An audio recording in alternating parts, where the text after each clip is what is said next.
महाभारत हिंदुओं का ही नहीं बल्कि समस्त मानव जाति का ग्रंथ है। इससे प्रत्येक मानव को एक अच्छी शिक्षा और मार्ग मिल सकता है। प्रत्येक मनुष्य को इसे पढ़ना चाहिए। महाभारत में जीवन से जुड़ा ऐसा कोई भी विषय नहीं है जिसका वर्णन न किया गया हो और जिसमें जीवन का कोई समाधान न हो। वर्तमान युग में महाभारत के एक प्रसंग से आज का मानव कुछ सीख सकता है। यह प्रसंग उस वक्त का है जब पांडवों को वनवास हो गया था। वनवास जाने से पूर्व पांडवों ने भगवान श्री कृष्ण से कहा, हे श्री कृष्ण, अभी यह द्वापर का अंतकाल चल रहा है। आप हमें बताइए कि आने वाले कलयुग में कली काल की चाल या गति क्या होगी और कैसे होगी। श्री कृष्ण कहते हैं, तुम पांचों भाई वन में जाओ और जो कुछ भी दिखे वह आकर मुझे बताओ, मैं तुम्हें उसका प्रभाव बताऊंगा। पांचों भाई वन में चले गए। वन में उन्होंने जो देखा उसको देखकर वे आश्चर्यचकित रह गए। आखिर उन्होंने वन में ऐसा क्या देखा और भगवान श्री कृष्ण ने उनके प्रश्नों का क्या जवाब दिया।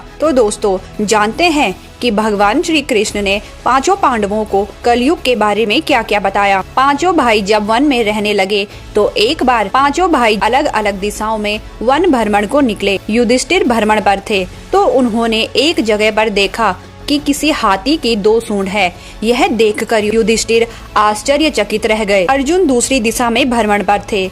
कुछ दूर जंगल में जाने पर उन्होंने जो देखा उसे देखकर वह भी आश्चर्य में पड़ गए। उन्होंने देखा कि कोई पक्षी उसके पंखों पर वेद की रचनाएं लिखी हुई हैं, पर वह पक्षी किसी जानवर का मांस खा रहा है। दोनों भाइयों की तरह भीम भी भ्रमण पर थे। भीम ने जो देखा वो भी आश्चर्यजनक था। उन्होंने देखा गाय ने बछड़े को जन्म दिया है। जन्म के बाद वह बछड़े को इतना चाट रही है कि बछड़ा लहूलुहान हो गया है। सहदेव जब भ्रमण पर थे तो वह भी आश्चर्यचकित रह गए। उन्होंने देखा कि 6-7 पानी के कुएं हैं और आसपास के कुओं में पानी है, किंतु बीच का कुआं खाली है। बीच का कुआं गहरा है, फिर भी पानी नहीं है।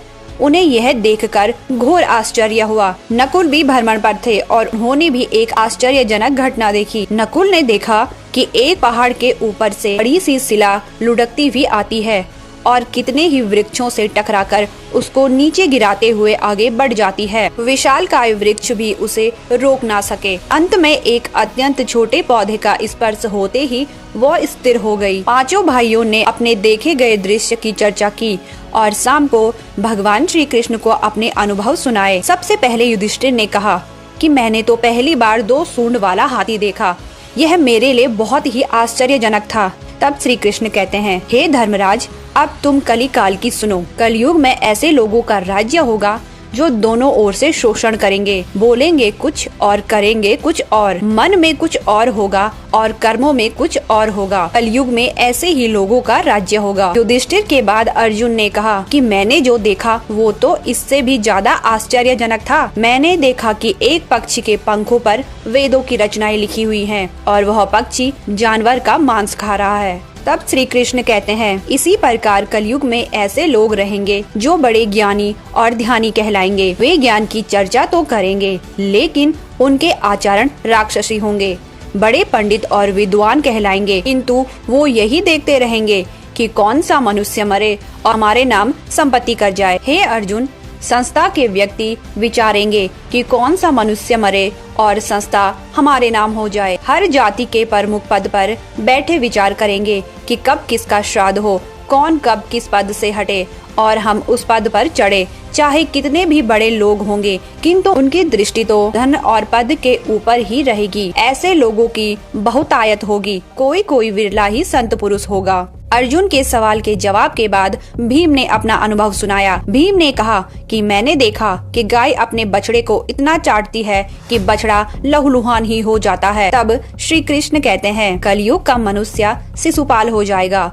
कलयुग में बालकों के लिए ममता के कारण इतना करेगा। किसी का बेटा घर छोड़कर साधु बनेगा तो हजारों व्यक्ति दर्शन करेंगे, किंतु यदि अपना बेटा साधु बनता होगा तो वो रोएंगे, क्योंकि मेरे बेटे का क्या होगा। इतनी सारी ममता होगी कि उसे मोह माया और परिवार में ही बांध कर रखेंगे और उसका जीवन वहीं खत्म होता जाएगा। अंत में बेचारा अनाथ होकर ही मरेगा। तुम्हारा यह शरीर मृत्यु की अमानत है, तुम्हारी आत्मा परमात्मा की अमानत है। तुम अपने शाश्वत संबंध को जान लो बस। भीम के बाद सहदेव ने पूछा, हे श्री कृष्ण, मैंने जो देखा उसका क्या मतलब है? मैंने यह देखा 5-7 भरे कुओं के बीच का एक कुआं एकदम खाली है, जबकि ऐसा कैसे संभव हो सकता है? तब श्री कृष्ण कहते हैं, कलयुग में धनाढ्य लोग लड़के लड़की की विवाह में, मकान के उत्सव में, छोटे बड़े उत्सवों में तो लाखों रुपए खर्च कर देंगे, परंतु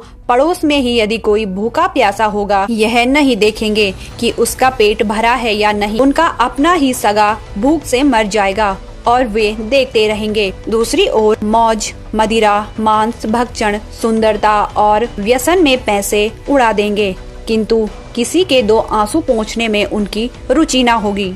कहने का तात्पर्य यह है कि कलयुग में अन्न के भंडार होंगे, लेकिन लोग भूख से मरेंगे। सामने महलों में, बंगलों में आशो आराम चल रहे होंगे, लेकिन पास की झोपड़ी में आदमी भूख से मर जाएगा। एक ही जगह पर असमानता अपने चरम पर होगी। सहदेव के बाद नकुल ने श्री कृष्ण को बताया कि मैंने भी एक आश्चर्य देखा, वो यह है कि एक बड़ी सी चट्टान पहाड़ पर से लुढ़की। वृक्षों के तने और चट्टाने उसे रोक न पाए, किंतु एक छोटे से पौधे से टकराते ही वह चट्टान रुक गई। तब श्री कृष्ण ने कहा, कलयुग में मानव का मन नीचे गिरेगा, उसका जीवन पतन होगा। यह पतन जीवन धन की शिलाओं से नहीं रुकेगा, न ही सत्ता से, वृक्षों से रुकेगा, किंतु हरि नाम के एक छोटे से पौधे से, हरि कीर्तन के एक छोटे से पौधे से मनुष्य जीवन का पतन होना रुक जाएगा।